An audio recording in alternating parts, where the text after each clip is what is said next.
بسم اللہ الرحمن الرحیم۔ السلام علیکم ورحمۃ اللہ وبرکاتہ۔ حضرت سارہ رضی اللہ تعالی عنہا کا قبول اسلام۔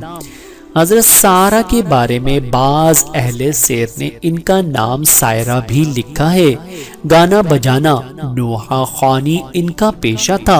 ابن قتل شاعر حضور اور صحابہ کرام کی ہجو بنا کر ان کو یاد کرا دیتا تھا، اور یہ اس کو گا گا کر مشرکین سے داد تحسین اور انعام و کرام پا لیا کرتی تھیں۔ جب مکہ فتح ہوا تو سارہ ان چند آدمیوں میں سے تھی جن کو حضور نے مباودم واجب القتل قرار دیا تھا۔ وہ کہیں روپوش ہو گئیں۔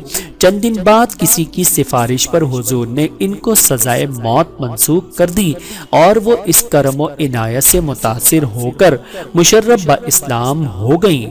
حضرت سارہ رضی اللہ تعالی عنہا پر اللہ رب العزت کی کروڑوں رحمتیں نازل ہوں، آمین ثم آمین۔